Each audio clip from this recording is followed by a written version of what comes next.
వద్దు, నేనే కొట్టుకుంటాను.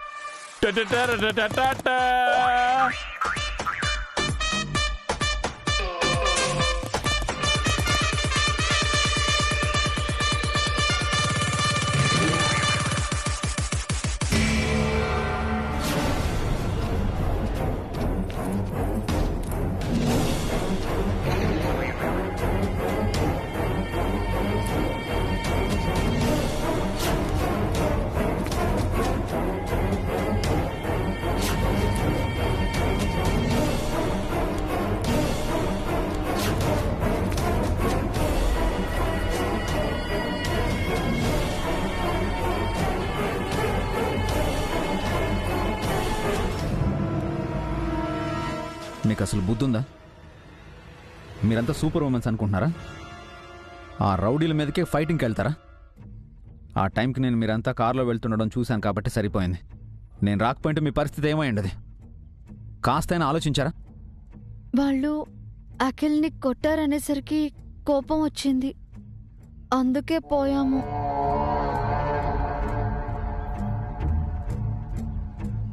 వెళ్ళి వాళ్ళని కొట్టి అఖిల్కి సారీ చెప్పించాలనుకున్నాము. వాళ్ళు రౌడీలు, మీరు లేడీసు. అసలు మీరెలా వాళ్ళని కొట్టగలం అనుకున్నారు? మేమదంతా ఆలోచించలేదబ్బి. అఖిల్ తలకి రక్తం కారడం చూసి మా రక్తం ఉడికిపోయింది. ఆవేశం ఉండొచ్చు, కానీ ఆలోచన కూడా ఉండాలి కదా. ఆయనకి ఇన్సల్ట్ అయింది బావగారు, మేమెలా తట్టుకోగలం? కరెక్టేనమ్మా, కానీ నాకు ఫోన్ చేసి ఒక్క మాట చెప్పాలి కదా. నేను పోలీసులకు చెప్పేవాడిని కదా. మీరే గొడవకి వెళ్తారా? చిన్నోడు బాధపడితే మేం చూడలేం అభి, అందుకే వెళ్ళాము. పెద్దవారు, మీరు కూడా ఆ మాత్రం ఆలోచించలేదన్నమాట.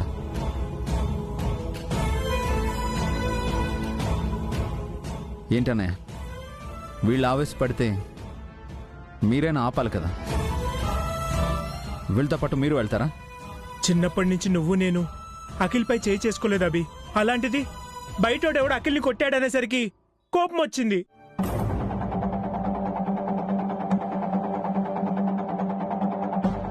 అఖిల్ నాకు తమ్ముడే అన్నయ్య. వాడిని ఎవరైనా కొడితే నేను మాత్రం ఊరికే ఉంటాను. అఖిల్ కొట్టిన వాడిని చితక్ కొడతాను. ఆ విషయం మీకు తెలీదా? నాకు చెప్పేంతవరకు ఆగలేకపోయారు.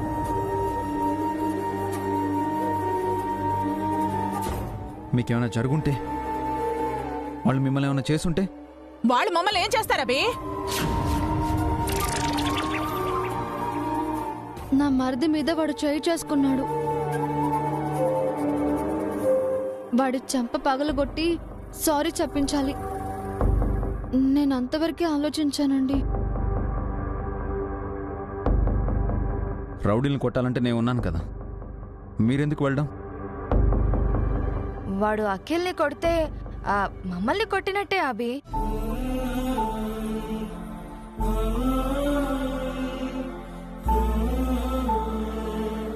చిన్నోడికి ఎంత బాధ ఉంటుందో మాకు అంతే బాధ ఉంటుంది అభి.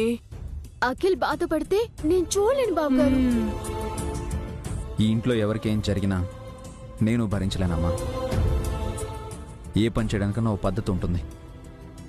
ఆలోచించకుండా ఆవేశపడి మీకేమన్నా అయితే నేను బాధపడతాను.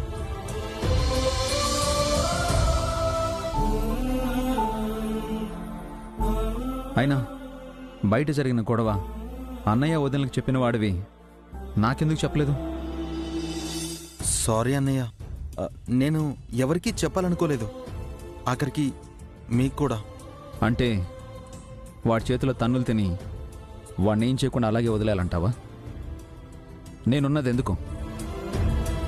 నీకేం జరిగినా నీ అన్నయ్య వస్తాడని తెలీదా నీకు? నీకేదైనా జరిగితే అమ్మా నాన్నలకి నేను సమాధానం చెప్పాలి.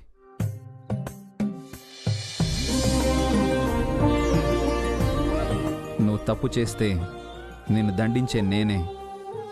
అకారణంగా నిన్నెవరైనా దండిస్తే వాళ్ళని శిక్షించేది నేనే.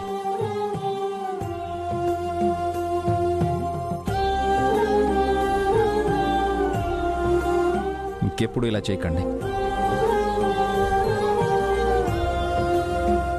మనలో ఎవరికి ఏం జరిగినా అందరం కూర్చొని మాట్లాడుకొని ఆ తర్వాత ఏం చేయాలో డిసైడ్ చేద్దాం. అర్థమైందా? జరిగిందేదో జరిగిపోయింది అభి. వీళ్ళు చేసింది మంచో చెడో పక్కన పెడితే మనం అంతా ఒకటని నిరూపించారు.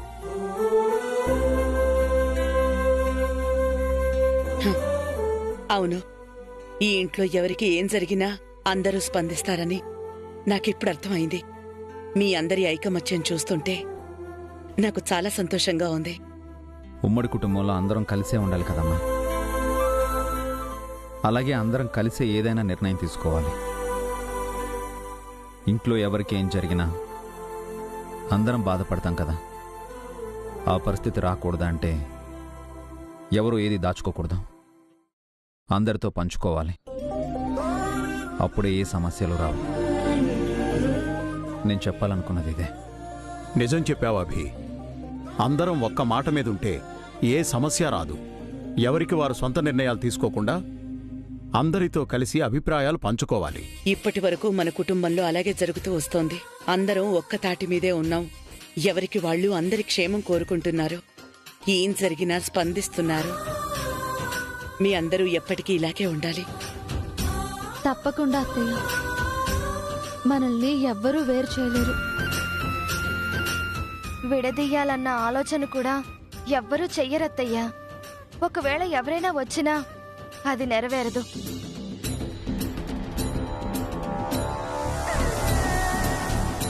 అవునమ్మా, ఇది వసుదైక కుటుంబం.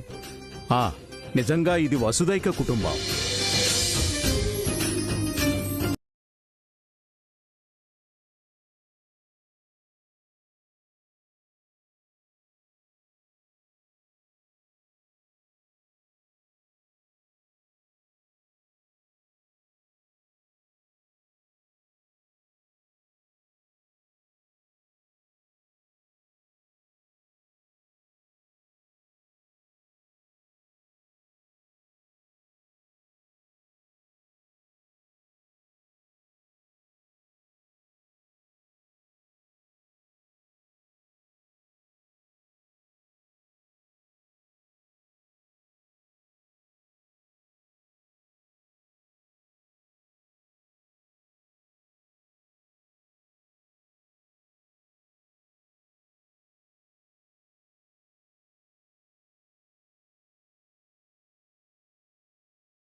ఆయన వచ్చేసారు.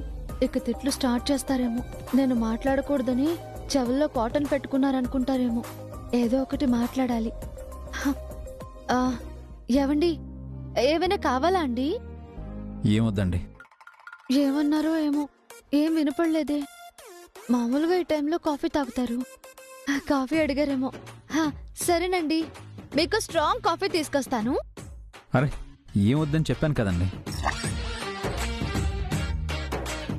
అందరి ముందు అలా అన్నానని మీరేం ఫీల్ అవ్వకండి. నిజానికి మీరు మంచి పని చేశారు. మంచి కోసం ఆడవారు అయ్యుండి రౌడీలను కొట్టడానికి బయలుదేరారు. మీ ధైర్యం నచ్చింది. అఖిల్పై మీకున్న ఎఫెక్షన్ నచ్చింది. అందరినీ యూనిటీగా తీసుకెళ్ళడం నచ్చింది. యువర్ ఆల్ ఇన్ వన్ అని ప్రూవ్ చేసుకోవడం నాకు చాలా నచ్చింది. చాలాసేపు మాట్లాడారు. ఏదో పెద్ద తిట్ల దండకమే చదివినట్టున్నారు. కానీ ఏం తిట్లు తిట్టారో కూడా తెలియట్లేదే. థ్యాంక్ యూ సో మచ్ అండి. మిమ్మల్ని చూస్తుంటే ప్రౌడ్గా ఉంది.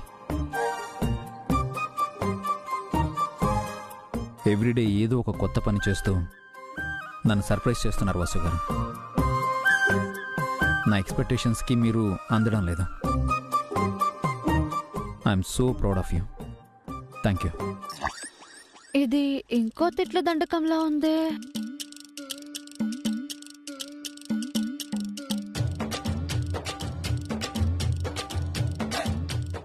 ఏంటండి సైలెంట్గా ఉన్నారు? ఈ నన్ను గ్యారంటీగా తిడుతున్నారు. కానీ ఆ లిప్ రీడింగ్ చూస్తుంటే తిట్టినట్టు లేదే. ఏదో అయింది. తిట్టింది ఆయనేగా. ఆయన ఇక్కడ ఎవరూ లేరుగా. పడితే పోయేదే ఉంది.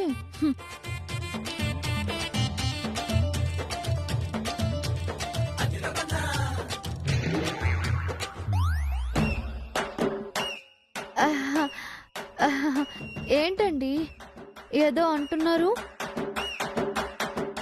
నేను ఇంతసేపు చెప్పింది మీకు వినిపించలేదా? అంటే ఎలాగో మీరు నన్ను తిడతారనుకోండి. ఏం తిట్టారో చెప్పండి.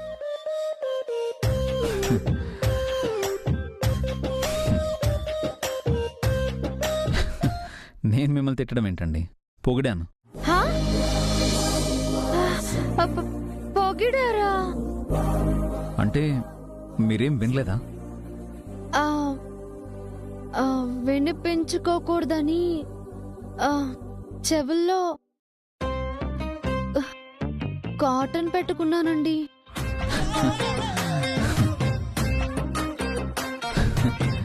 ఎందుకు? ఇందాక హాల్లో తిట్టారు కదా, మళ్ళీ తిడతారేమోనని భయం వేసి, మీరు నన్ను తిట్టడం ఇష్టం లేక ఆ తిట్లు వినిపించకూడదని చెవుల్లో కాటన్ పెట్టుకున్నాను.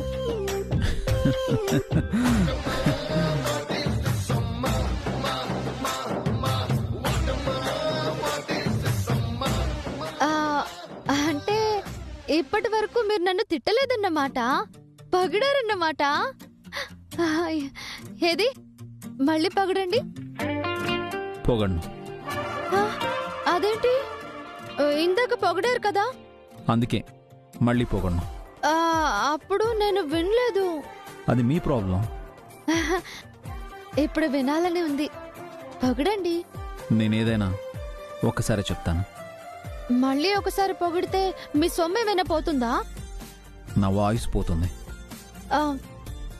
ప్లీజ్ ఒక 2 పొగడండి. పొగడతలంటే మీకు ఇష్టం లేదనుకుంటా. ప్రశంసలని ఎవరు వదులుకుంటారు చెప్పండి? అవును. మీకు అసలు బుద్ధుందా? మీరు ఆడవాళ్ళ లేక రౌడీలా? ఫ్యామిలీ ఉమెన్లా ఉండకుండా ఫ్యాక్షనిస్ట్లా ఫైటింగ్కి వెళ్ళడం ఏంటి?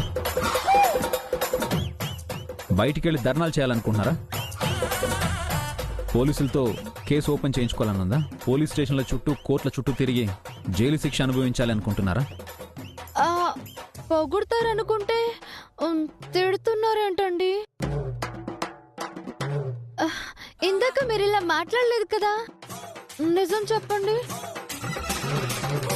నాపై మీకు కోపం పోలేదా?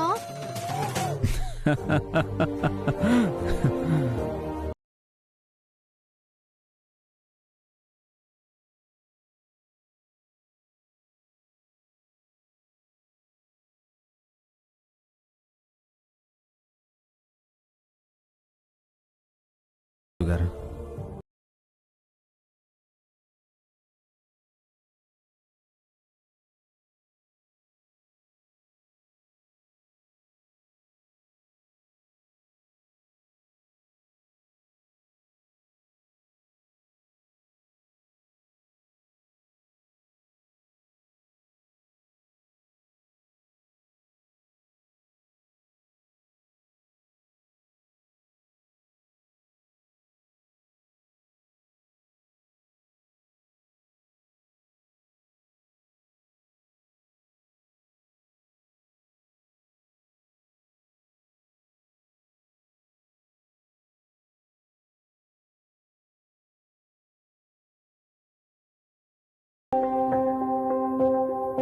ఈరోజు మీరు చేసిన మంచి పనికి అమ్మా నాన్న చాలా హ్యాపీగా ఫీల్ అయిపోయారు.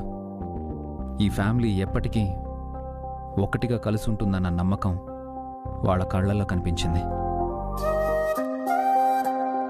ఐ థింక్ ఇప్పుడు వాళ్ళు చాలా ఆనందపడి ఉంటారు.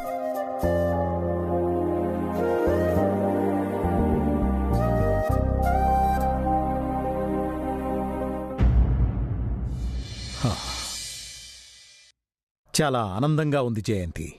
మనసుకు ఎంతో హాయిగా ఉంది. ఎందుకండి చాలా ఉమ్మడి కుటుంబాల్లో అందరూ కలిసే ఉంటున్నా చిన్న పెద్ద కలహాలు వస్తూనే ఉంటాయి. ఎవరో ఒకరు ఎడమొహం పెడమొహంగా ఉంటారు. కాని మన కుటుంబంలో అలా కాదు జయంతి. అందరూ కలిసికట్టుగా ఉన్నారు. ఒకరి కోసం అందరూ అన్నట్టుగా ఉంటున్నారు. అవునండి, ఇందాక వసు పావనీల మాటలు వింటుంటే చాలా సంతోషం వేసింది. అఖిల్కి దెబ్బ తగిలితే అమ్మ నాన్నలుగా మనం, అన్నయ్యలుగా అభి భాస్కర్, మేనత్తగా సుమంగళి వదిన, భార్యగా హారిక బాధపడ్డంలో అర్థం ఉంది. కాని వసు పావనీలు మరిది కోసం బాధపడ్డారు. ఆడవాళ్లయ్యుండి కూడా తమ మరిదికి అవమానం జరిగిందని ఆవేశపడ్డారు. ఏం జరుగుతుందో కూడా ఆలోచించకుండా ఆ రౌడీలతో గొడవ పడ్డానికి వెళ్లారు. మరిది అంటే వాళ్లకి ఎంత ప్రేమో అర్థమైంది. రామాయణంలో రాముడు సీత అడవులకు వెళ్తుంటే లక్ష్మణుడు వాళ్లతో వెళ్ళాడు. మేనమామ ఇంట్లో ఉన్న భరత శత్రుఘ్నులు తమ అన్నావదినలు అడవులకు వెళ్తున్నారని తెలిసి పరుగు పరుగునొచ్చారు. తనకే రాజ్యం వద్దని భరతుడు అన్నని వేడుకున్నాడు. రాముడు అడవుల నుంచి తిరిగి వచ్చే వరకు అతని పాదుకలను సింహాసనం మీద పెట్టి రాజ్యపాలన చేస్తాను అన్నాడు. అన్నదమ్ముల అనుబంధానికి రామాయణం అద్దం పట్టింది. అలాంటి అన్నదమ్ములు, తోడికోడళ్ళు ఉండాలని ప్రతి కుటుంబం కోరుకుంటుంది. మనకా అదృష్టం దక్కింది జయంతి. నిజమేనండి. అలాంటి ఆదర్శప్రాయులైన అన్నదమ్ములు, వాళ్ల భార్యలు మనింట్లో కూడా ఉండటం మన అదృష్టం అండి. అందరూ ఒకెత్తైతే అభి ఒకెత్తు. భాస్కర్ తమ్ముడి మీద, వసు పావనీలు మరిదిపైన ప్రేమ చూపిస్తే అభి అందర్నీ సీరియస్గా మందలిస్తూనే ఈ కుటుంబంపై తనకున్న ప్రేమను సున్నితంగా చెప్పాడు.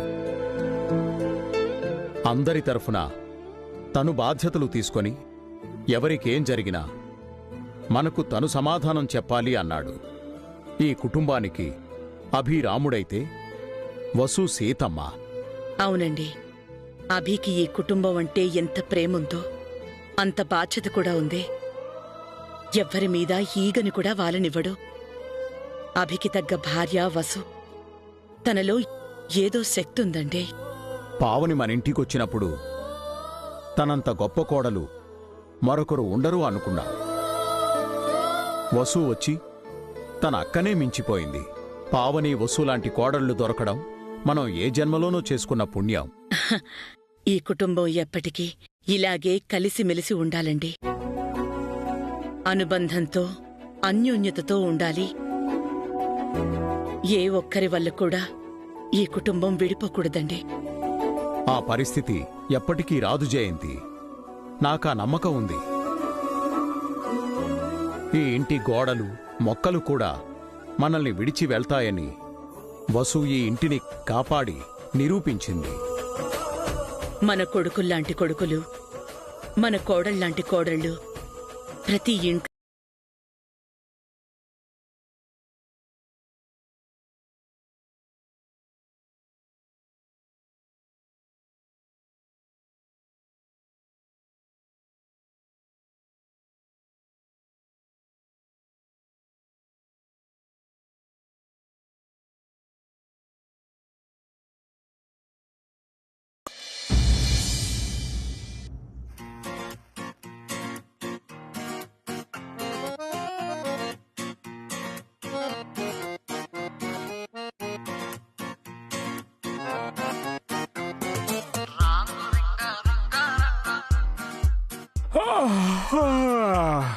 పావని, ఏంటండి? బ్రష్.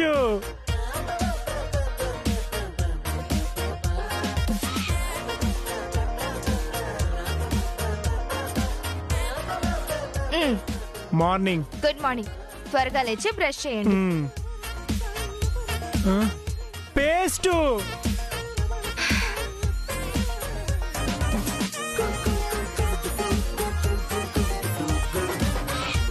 ఇదిగోండి.